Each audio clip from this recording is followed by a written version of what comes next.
ప్రభువును రక్షకుడైనటువంటి యేసుక్రీస్తు నామములో మీ అందరికీ కూడా ఉదయకాల సమయంలో శుభములు తెలియజేస్తున్నాను. అందరూ బాగున్నారు కదా?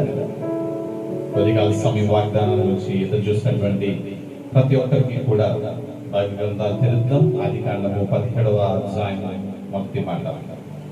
అబ్రహాము 99 ఏండ్ల వాడైనప్పుడు యెహోవా అతనికి ప్రత్యక్షమై, నేను సర్వశక్తి గల దేవుడను, నా సన్నిధిలో నడుచుచు నిందారహితుడివై ఉండుము.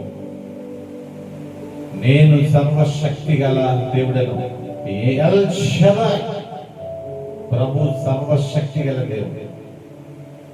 మన జీవితాల్లో అనేకమైనటువంటి పనులు అసాధ్యము, కానీ ప్రభువుకు అసాధ్యమైనది ఏమీ కూడా లేదు అనేటువంటి విషయాన్ని ఉదయకాల సమయంలో ప్రభు తెలియజేస్తారు. అబ్రహాము 99 ఏండ్ల వాడే ఉన్నప్పుడు శరీరం అంతా కూడా బ్రతుకులు అయిపోయింది. Everything is impossible for Abraham. That time for Abraham it is very possible.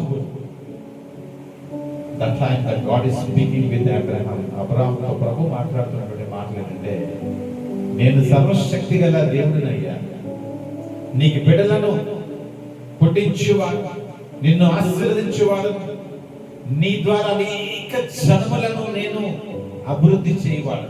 ఉదయకాల సమయంలో ఈ వాక్యం వింటున్నటువంటి మీ జీవితాల్లో ఏవైతే అసాధ్యములని మీరు అనుకుంటున్నారు, నా సమయం అయిపోయింది, నా పని అయిపోయింది, నా జీవితాలు ఇంకా ఈ కార్యాలు జరగవు, మై చాప్టర్ క్లోజ్ అని అనుకుంటున్నారు కదా, ప్రభు ఉదయకాల సమయంలో మీతో మాట్లాడుతున్నాడు. ఎల్ షదాయ్, నేను సర్వశక్తి గల దేవుడను, నీ జీవితంలో ఏ కార్యాలైనా చేయగలను.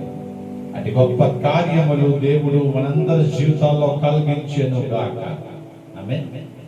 ప్రార్థన చేసుకున్న కళ్ళు మూసుకుందాం. ప్రేమ నమ్మకమైన మా పరలోకపు తండ్రి, వందనాలు.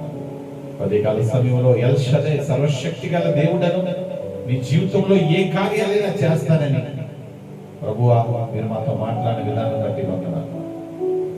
ప్రతి ఒక్కరిని విన్న వాక్యము ఫలించబడినట్లుగా ప్రతి జీవితాలు మీరు ఆశీర్వదించి మీరే కానీ పంపవలసిందని యేసు నామమున ప్రార్థన చేస్తున్నాము తండ్రి. తండ్రి, కుమార పరిశుద్ధాత్మ దేవుని మీ అందరి జీవితాలు కలుగును గాక. ఆమేన్.